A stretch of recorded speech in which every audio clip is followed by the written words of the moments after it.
Welcome, everyone, to yet another episode of Disruption Talks. And this is another episode of the ones that you've seen recently, which brings you closer to the recent events in the tech world. Last time we spoke about the cloud outage with our cloud lead engineer. This time we're going to take a slightly different approach.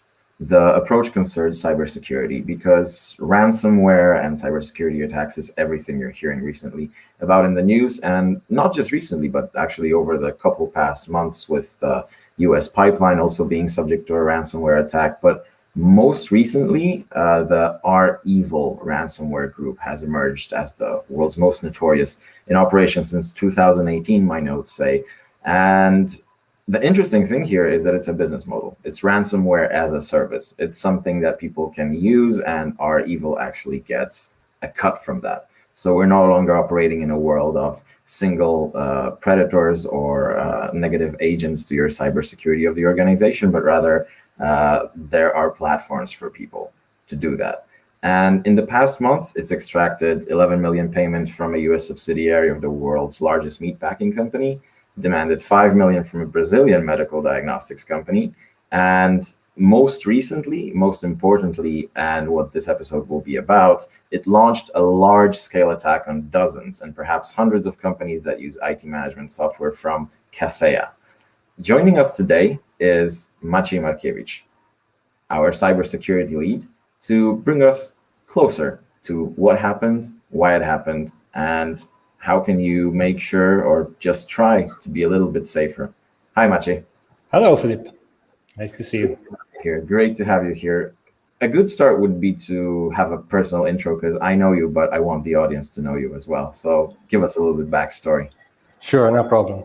So basically, hello, everyone. I'm Maciej. I'm cybersecurity lead here in Netguru, and I'm basically responsible for three main areas: informational security of our internal processes and operational stuff, security of development process, so helping and consulting services for our clients, and commercial cybersecurity services, so all the other stuff related to the clients' projects and products. Yeah. Okay. And you love cybersecurity on top of it. Yeah, of course. So what the hell happened? Like, explain like I'm five. You know I'm not a technological person, so give me the language of risks and consequences. Yeah, sure. There was a lot of stuff there. So basically, it is considered few days, or maybe it is even 2 weeks ago, around the world, a few businesses went crazy because of some strange behavior of IT systems used by those businesses. What was happened? It was a ransomware attack caused by one single point of attack. So basically we have a lot of businesses targeted by the Revil group, used with very sophisticated attack, targeted from one point of one source. The source was placed in the Kaseya company, which is software provider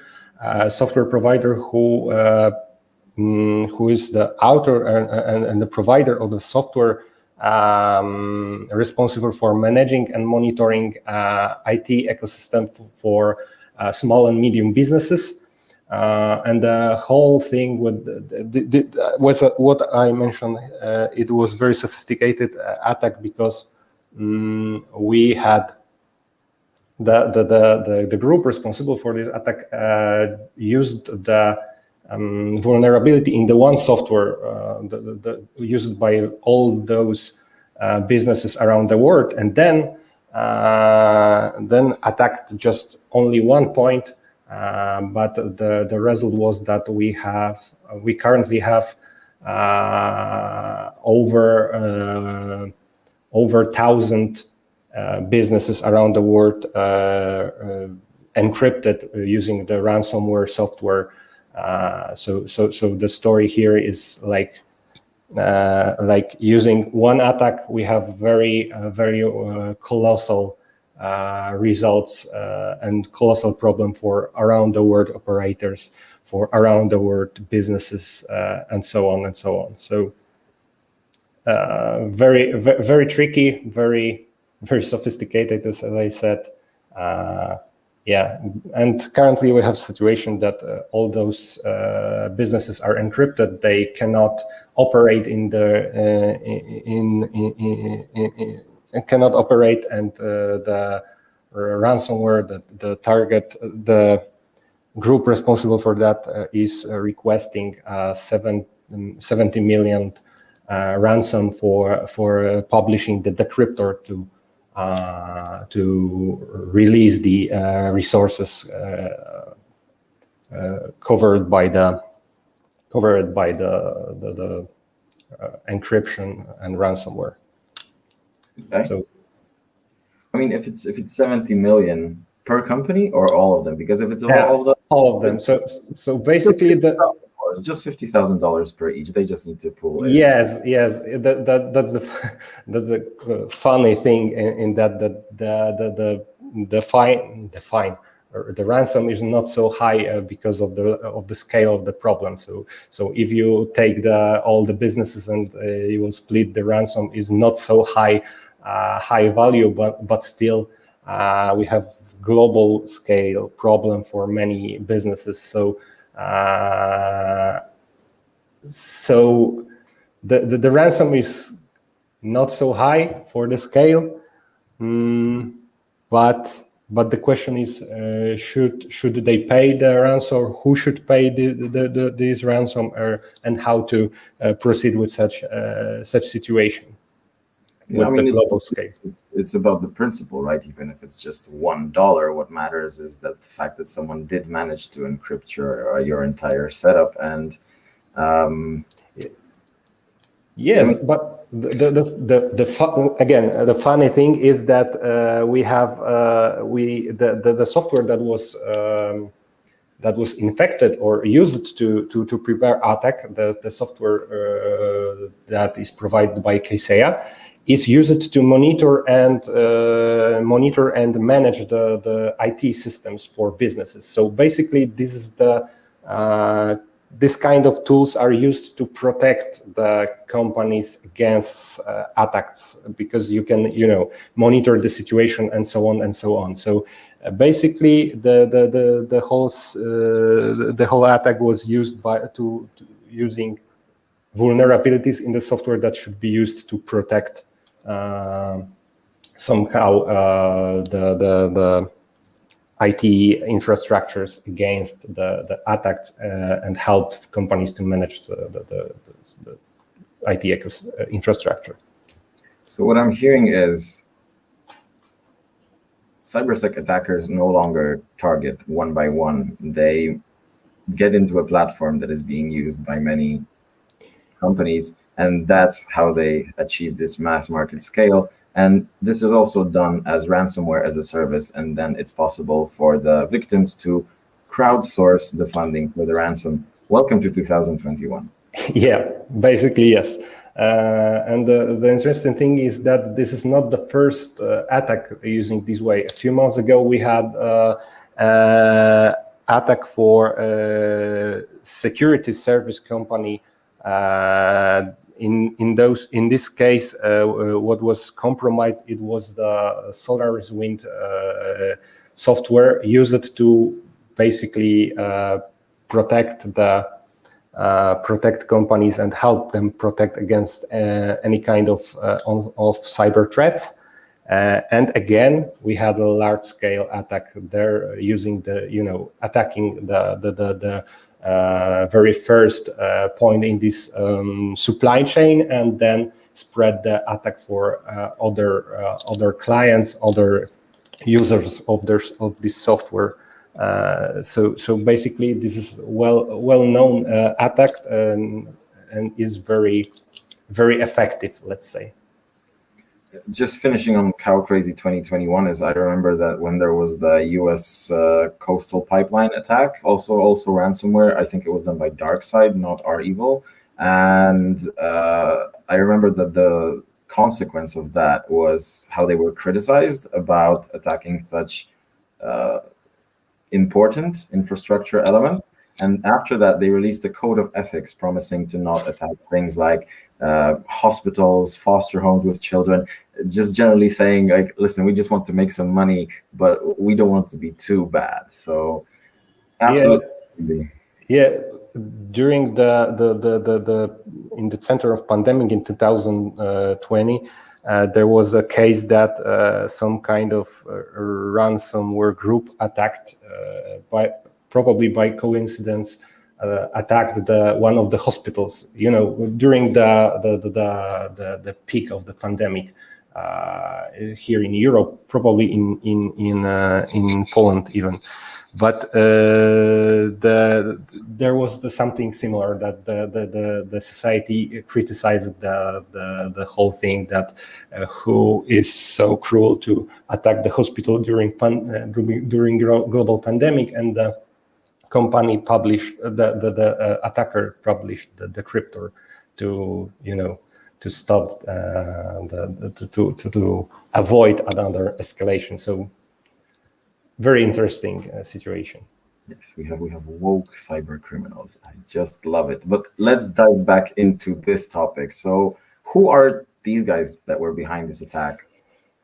Yeah, basically, as you mentioned in the introduction, it is REvil group. I don't know how to correctly pronounce it, but it is Ransomware Evil, the group, probably Russian-speaking ransomware group that is responsible for a few quite, let's say, impressive attacks recently. For example, JBS meat company a few weeks ago was attacked, and the company paid the ransom 11 million, something around $11 million for decrypting the data and the IT infrastructure. So it is pretty well-known group operating somewhere in the internet. Okay, so I'm curious to understand, how did it all happen, apart from what you told me about the fact that they used Kaseya as the major platform to get fast market adoption, so to say, of their virus, but in a simple way to explain the tech behind it, what happened, and can this be fixed? Yeah. What's yes. in this?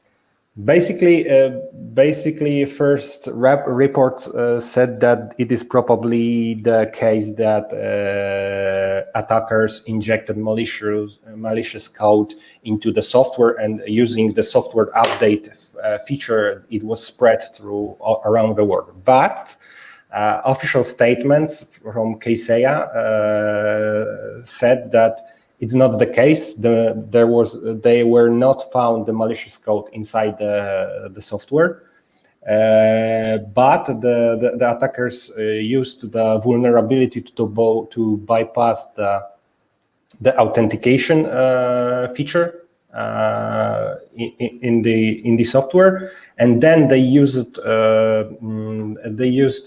existing feature.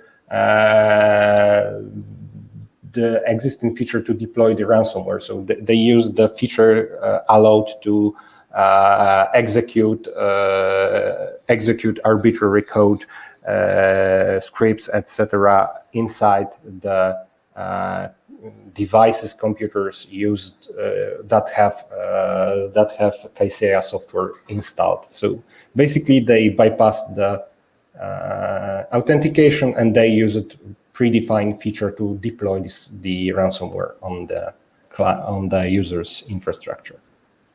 And releasing a patch, would that help? Or right now stuff's encrypted and maybe it can prevent anything in the future, but the problem still remains? Yeah, basically the case is quite complicated. I can say it, because the Kaseya currently is working to or they already deployed created the patches. I think during the last weekend they deployed the patches. They restored all the services for their clients, and they are working together. They strictly cooperate with the clients to deploy all the fixes and restore the services to operate. So basically, this case is the last steps. I guess they are to restore the services on the Kaseya side, but still there is a part of the world of the businesses that are still affected by the encrypted. They have encrypted files and encrypted businesses. So there is like two levels of this case, and this were due to the large scale of the problem, the global scale of the problem. It will take some time to restore the fully functional into full operational state of all the services in all those businesses around the world. Okay, thank you for the knowledge. I think I have a better understanding despite not getting technology as well as you do. So, simple question: can I protect myself from this? And by protection is 0-1. You're either protected or you're not, right? So there is no 0-1 answers in the IT world, I guess. So basically, no, you can't have anything like 100% protection. You can't have 100 bug-free or vulnerability-free software or any IT system in the world. There is no such thing like 100% IT system, software, devices, etc. What we can do is to define all the threats, to define the risk for our services, split them into the smaller parts, estimate using risk assessment methodologies and so on, and then try to do everything that we can to minimize the threats and to try to build countermeasures and security features and elements of the whole cybersecurity to be as close as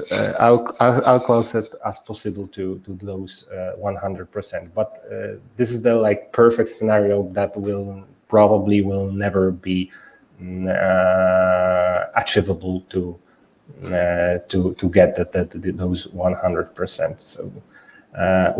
So summarizing, we need to do everything to minimize the risk, to be as secure as possible. But we need to be aware of that the security is the security is a process, not like a bunch of checklists or features that we need to implement. It is a process to reduce the risk to acceptable level for our businesses. Okay. Would you like to speak in more, perhaps slightly technical detail about what can be done to protect the assets? You mentioned, for example, policies, but I want give me the pillars. Let's say 3-4 pillars of. Yeah, a few days ago, I published the few tips how to protect against the ransomware for any attack, breaches, and so on. But those few points that I published is like the very first steps in the whole protecting process and hardening of your IT and infrastructure. So of course, we need to start with such things like, for example, policies about secure password. It is like baseline. We need to do that. Again, we can harden the process and policies with the two-factor authentication. But the whole things with the security is that it is not the last step. Even for this one element like password and authentication, authorization processes, it is like first step, and we need to go deeper on any level, on any area. For example, as I said, we need to have the strong enforced password policies and two-factor authentication as a support, as another step of hardening the authorization process. But it is not the end. We need to focus on what kind of two-factor authentication methods we are using, because some of them, like using the phone numbers, are already vulnerable, for example, for SIM swapping attack. Not every two-factor authentication method is protecting against the phishing attacks, because the attackers are quite clever, I might say, and they are still adopting for the new methods of protection. They are adapting and preparing the another methods of and another attack vectors to bypass the things. So even such, let's say, simple thing like good password policies, two-factor authentication is very complex things, and each step here is like it is just the beginning of the journey for many areas. The best way that is always a good option, not only for ransomware attacks, but in any kind of disaster that may occur during your company, your business lifecycle, is of course backup. You may think it's just a simple thing, but it's definitely not just a simple thing. We need to test backups. It's not so obvious for everyone. We need to prepare good strategies for backup our data. We need to prioritize data and define what kind of data in which time frames need to be backupped, and so on and so on. All these things need to be wrapped into the disaster recovery plans, business continuity plans. So again, this is like the starting point. Here you have a short tip how to start, but the journey just starting here, and we need to learn and discover even more and more things for each of these points, and this is not the end yet. So let me give it back to you in super simple terms. Nod if I'm right, stop me if I'm wrong. Sure. High access management, so the password policies, essentially who gets in, it's pretty much like having great security guards, a very high gate before your house. Then you have monitoring and alerting, so you have CCTV cameras everywhere, and if anything is coming, we can react. Raising awareness, so it's not just the people who are the security guards, but also the people living inside the house know that they have to lock their doors, that they have to make sure that no one follows them, and so on.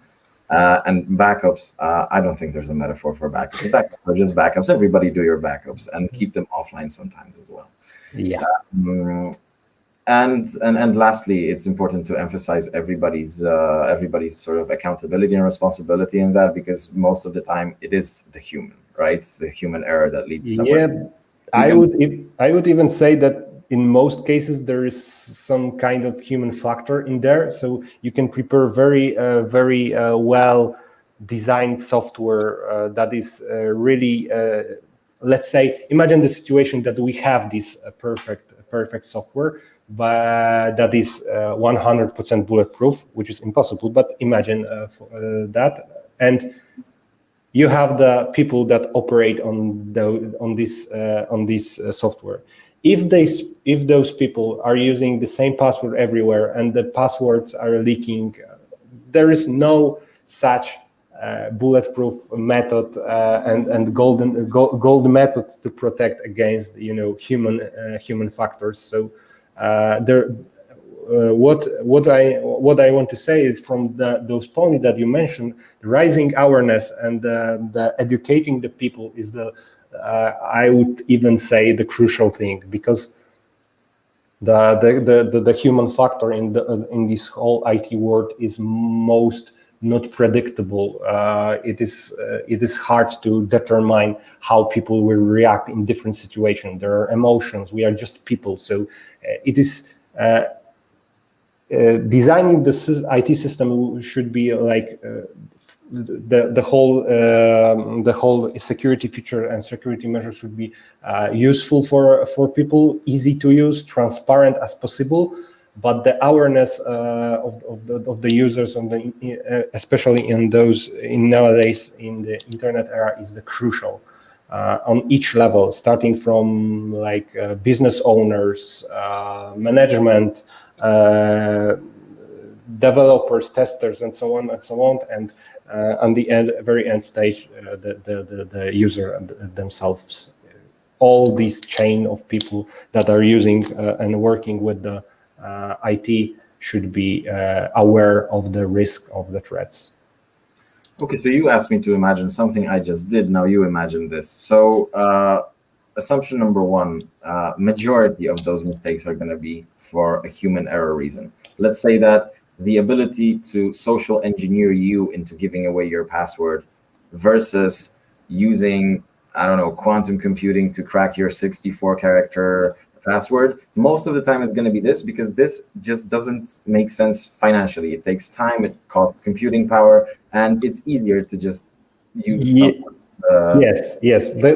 Basically, the people is more vulnerable than software. We can say that in simplifying the case, you can I guess say that. Of course, you mentioned very interesting topic about quantum computing and so on and so on.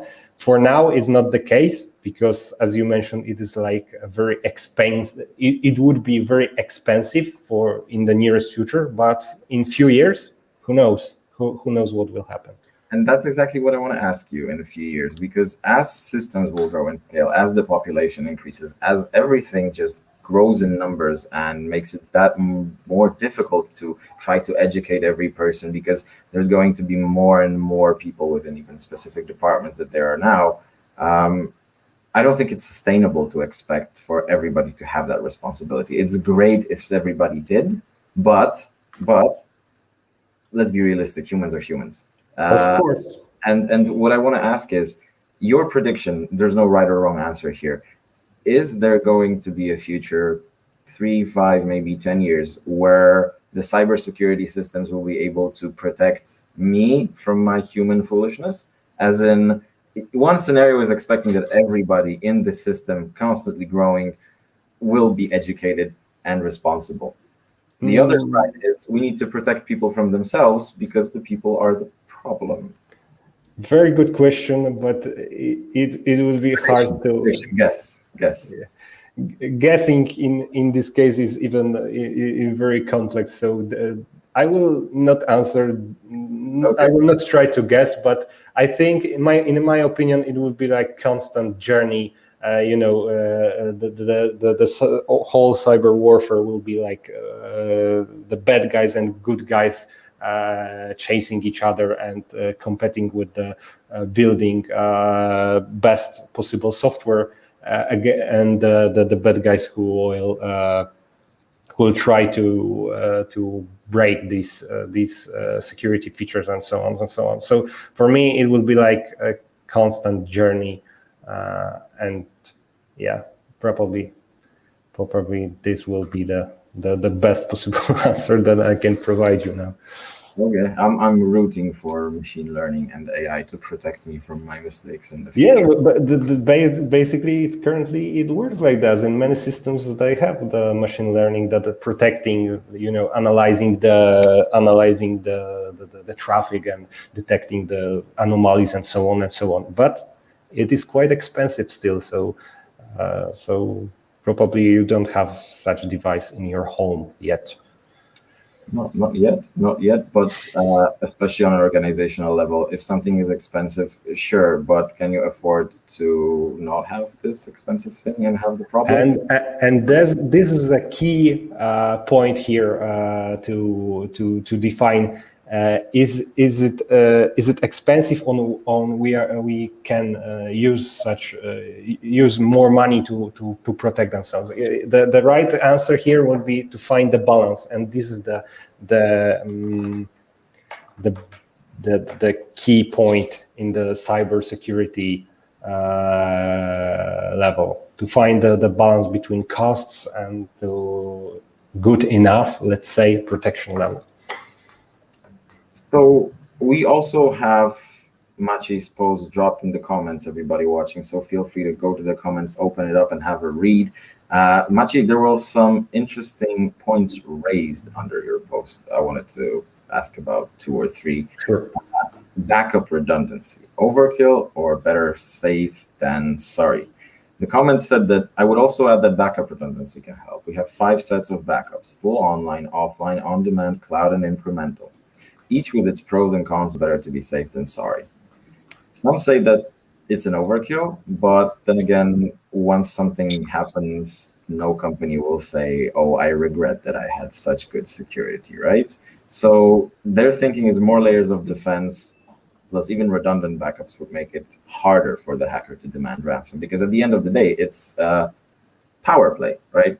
I will pay, perhaps you have my stuff encrypted, but hey, I have it over there. Like I don't need to pay the ransom. I'm safe without. Yeah, this is the perfect scenario, and it would be very good that you have the situation that you are able to restore all the things from the backups and everything works fine, and that's the case is over. I think, and this I replied for this comment as I remember correctly. We can go even deeper and ask ourselves that if we need to have only backups and backup redundancy, and maybe also we should have the backup of the infrastructure. You have the IT infrastructure, and let's say you have the somewhere hidden in the basement the backup of the all infrastructure that your company is using. Of course, this is the best, probably this is the best possible scenario that you can switching 2 buttons revert your company from ashes in a few minutes. But the question is how much I need to pay for such things, for backup redundancy, for anything like even infrastructure redundancy. You can, and it probably will handle the case perfectly, but the cost can also be hard to handle by your company. So everything is basically the question about what I mentioned a few seconds ago, the balance between costs and the risk. So yeah, basically it's all about the balance, the costs with the risks and threats. I'm the type of person to check my door 20 times before I leave, so I wouldn't think in power. I spend on that policy, spend and enjoy my peaceful sleep. So limit access wherever possible, yes or no? SolarWinds could have been better contained with judicious firewalling of key servers. I won't pretend I know what that means exactly, but you do, so please. Yeah, basically, imagine this case that you mentioned about entering the home with the great safeguard. You have guards and best possible key locks in your home. The attacker is phishing you, and you are allowing him to enter this very safe gate to your home. Great. So what is protecting the attacker to steal everything from your home? You can split your home to the different rooms, to the different basically rooms, and install in each door different key locks. And in this case, even if attacker will break into your home, you will find another doors to protect other resources, other stuff that you want to protect. So all the things that is important to limit the access to any resources that are more valuable for your company, for your business. So it should be not the case that everything has access to everything.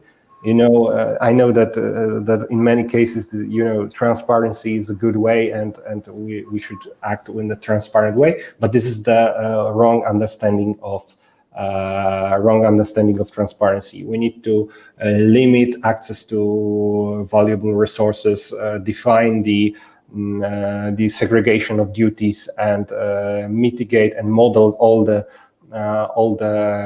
all such requirements in the IT ecosystems to prevent spreading inside threats around your company. So Solaris Wind was not prepared so much for this, and the threat spreads around the world, even to such organization like Department of Justice of the US, many more departments in the US, Microsoft and other big players. So limit the access where possible to limit the spreading the threats inside your company. I'm really glad that the metaphor of the house managed to work here as well. So one last comment: security teams, how to set up internal, when to use external partners, and audit. The comment said, I would add that any company that has data worth losing should consider having at least a security consultant, if not a role for a security person. But that sounds all good when you're a company with, let's say, a couple hundred people. What's like the MVP when you have data to protect, but you don't have the same guns as the big companies? Yeah, there are many ways to mitigate that. So as it was mentioned, you can use the internal team, but it's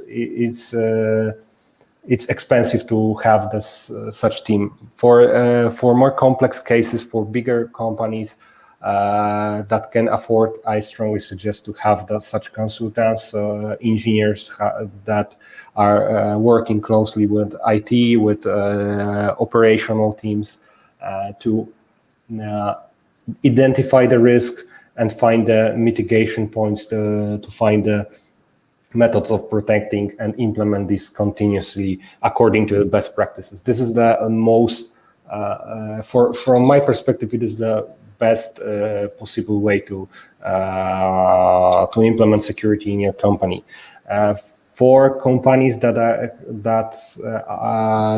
are small, I guess, or they cannot afford the security in full-time working for them, it is always to hire company, to hire consultants who will prepare the audit, who will analyze this company situation and prepare a report with recommendation how to improve your security, internal security, IT security of entire infrastructure, or for small scope like single software, single feature even. So there's a plenty. There's plenty ways to mitigate that, but always it is worth to invest at least some money to have a security consultant, to have some subject matter expert to advise at least how to improve security of your company. Maybe some off-the-shelf software as a service products recommended by that consultant, so you don't have to have your own infrastructure, but you should try. And one last question here, and it is sort of about cybersecurity, but it's mostly about you. It's from our own Dominika. It's a personal question. You were an Android developer for a few years, and then you decided to go cybersec. What's the story? Wow. How much time we have? Take your time. Basically, I started my journey with cybersecurity during my high school. Then in the college, I've been on the IT studies with the specialization of security of IT systems. Then I started working with Android apps because I started my some projects on the university, and then I continued. I started with working with such things, basically on the experience, based on the experiences from the university projects, and then I started working with the Netguru as a senior Android developer, and then I was working for a few fintech companies for fintech mobile apps and with the fintech ecosystems. And I noticed that there is a great need to implement security and provide flexible security services for such businesses, especially for fintechs that are working closely with the money, working closely with the banks. So I tried to prepare some stuff, some consulting services for those projects, and later on there was more projects, internal consultation during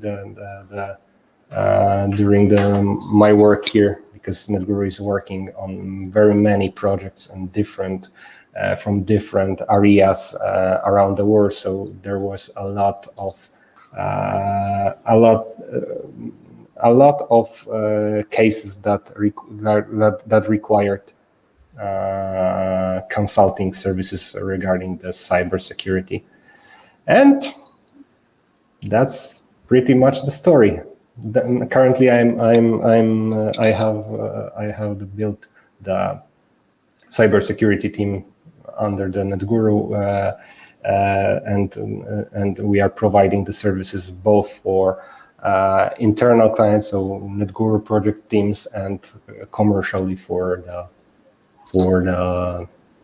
our clients. Exactly. So, of course, shameless sales plug. If you want to talk about cybersecurity, audit, engineers, reach out to me, reach out to Maciej. Let's make it happen. But Of Maciej, course.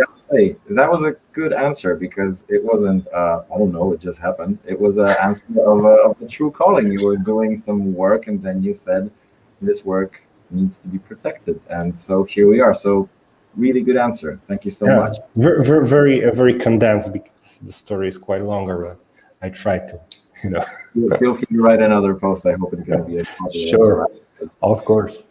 So, Maciej and everybody in the audience, thank you for coming today. It's been a lovely 45 minutes, and you won't be able to miss us for too long, because like every Tuesday, next Tuesday, we will be hosting yet another episode of Disruption Talks. So stay tuned. See you next week. And once again, thanks a lot, Maciej, for today. Thank you, Philip. Bye. Bye-bye.